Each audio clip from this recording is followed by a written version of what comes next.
So you're building your business, and it's the scariest thing you've ever done. So start there. Yeah, I'm building my business, and yeah, it's the scariest thing I've ever had to do. It's discovering who I really am, and who are the people that I want to serve. And, building a brand and leveraging that brand and like really honing in and like stepping inside of the brand, which feels like stepping inside of myself and the person that I've always been. But yet it's so scary. And what about it is feeling scary? So if you were to name that, like what comes up or what feels vulnerable or fearful or scary to you? I think it's that future self who is, passing me her hand, saying, "Come with me. There's this big, bright future ahead of you, and we're going to leave this past, this generational trauma, all the trauma in the past behind. And your future self, my future self is, passing me her hand." And I guess it's this fear of like leaving behind all of the things that I've always known, like, they're comfortable, that comfort zone. It's leaving behind that comfort zone, even though that comfort zone no longer serves me. It's the grieving process. It's really grieving that past life and stepping into my future life that is gonna be full of is so abundant to me, and I know that, but it is feeling like this grieving process of leaving behind that past. Sure. And so, and again, Leighanne, you've got a certain level of awareness here where you can understand that in order to step into that future self, there's this letting go of. And it's that word decide, right? To decide means to cut away from. And so as you're making a decision for this future self, for this vision, for this business, there are some things that can't come with you. And sometimes that's jobs, sometimes that's people, it's ideas, it's behaviors. And so when you think about what are you having to cut away from, what are you leaving behind? What would you say is, are you ready to set down?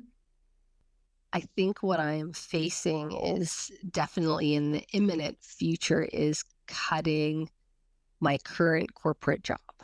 Mhm. What has led to so much success and beauty and where I am today and but I'm really being faced with a decision. What do you want, right? What do you want more? What's going to lead that my future self? And I know my future self is saying you're going to have to make this really hard decision soon. And so this corporate career, which it sounds like has been a good career, Yes. has served you, has probably come with some benefits and some pay and some recognition Oh, and significance. And yes. recognizing that there is a brighter future. There's something more. Even better still. Yes. There's a Yes. great expression, Leighanne, that the enemy of great is good. And there's also something called the law of sacrifice, which means in order to move into that vision, into the great, we have to sacrifice the lesser for the greater. And sometimes when we're looking at something that feels quite great, so I've got a good, really good career and it's done all of these things from where we sit, it's hard to imagine that it could be even better. Or what if I, blow this thing up and now I lose my current good at risk of an unknown? And that's why it can feel so uncomfortable, right? Yes. Do you Yes. believe, as you think about that future version of you, do you believe that that really is what you would love and that there is greater inside of that? Yes. Yes, I do. Yeah. Yes, I do. Yes, I feel there's a lot greater inside of that, and that, I have a whole community of other people that I would like to serve besides the corporate community that I'm currently in. Yeah. One of the things that can be helpful when we're letting go of something, I had a mentor say to me one time that not everybody does endings well. And it can be very tempting when we're letting go of the good for great to all of a sudden want to make the good wrong. So it's almost like we want to blow it up in order to justify the moving on. And so it can be easy to start to look at everything you don't like about it and why it's not good. And you make this list. Have you started to do that a little bit? Have you noticed that? Yep. Yes. Yep. Yeah.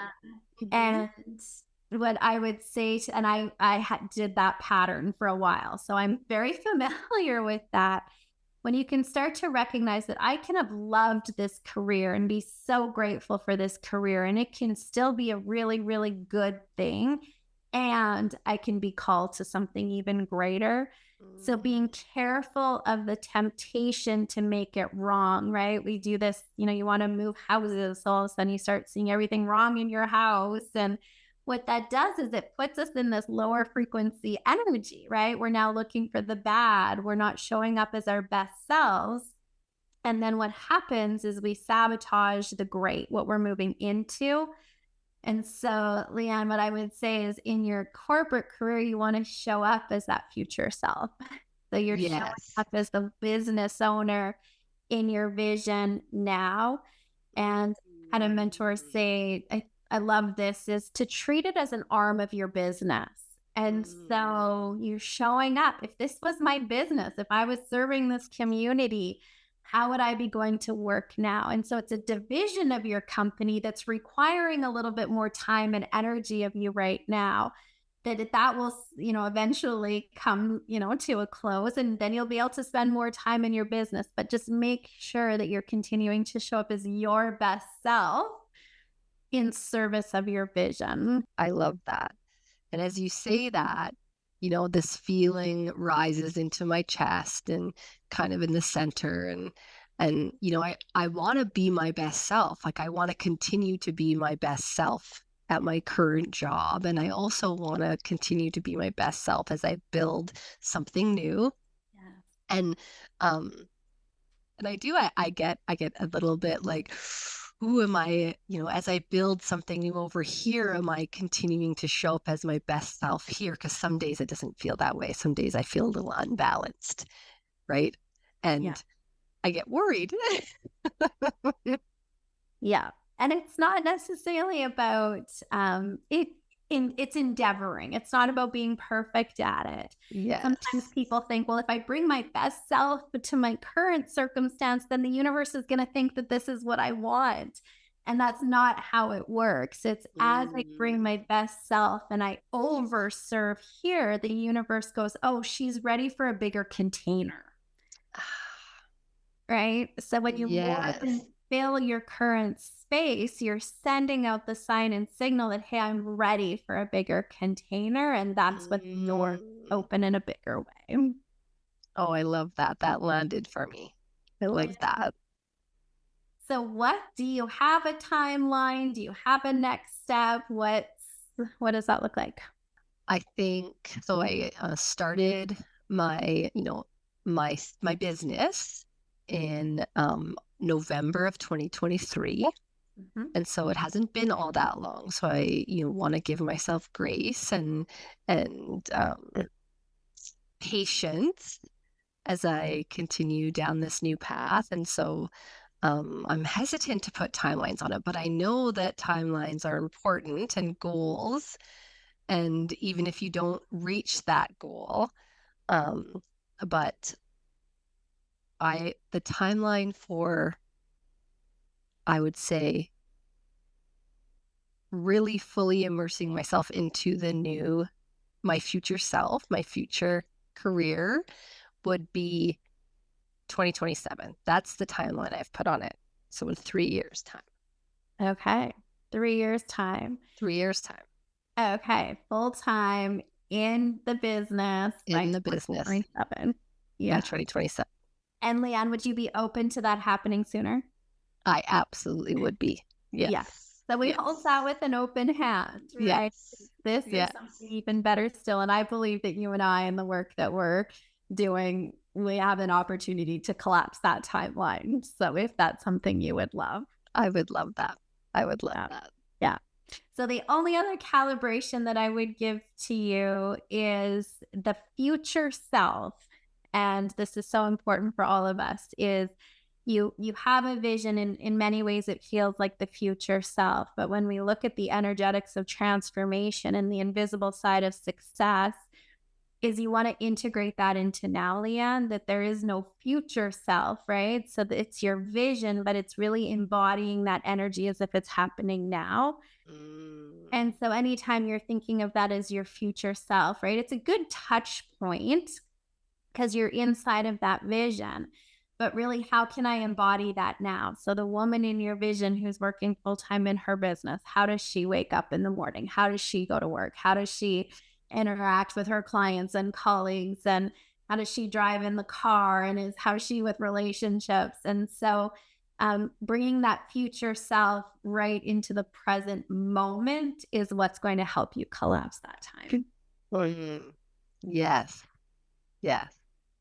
Yeah. Yeah. And so it's here and it's now. And the reason this is important just for anybody listening is as long as it's my future self, it's in the future.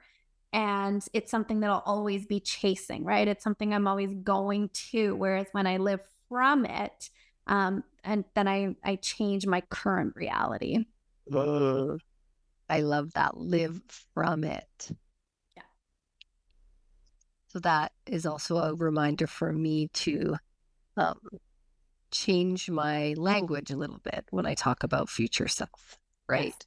Yes. Yes. Yeah. All right. Good. Very exciting. And what I would just say is as you're making a decision for that, what I have to let go of and set down that fear will be a player, right? As long as we're building something new, that fear doesn't go away. So we want to learn to befriend that fear, which means I'm making friends with it, right? There's a part of me that wants to hang on to that comfort zone and what's comfortable. And there's another part of me that's being called for more. And the more that you're feeding the vision and thinking from the vision and acting from the vision and just giving that more and more of your energy and your attention, you'll starve out that fear and you'll replace it with that faith. I love that. Starve out the fear and replace it with the faith. So that's great, Stacey. Yeah. And the way we starve it is we take our attention off of it, right? So take your attention off it and put your attention back on what it is that you would love to create. Yes.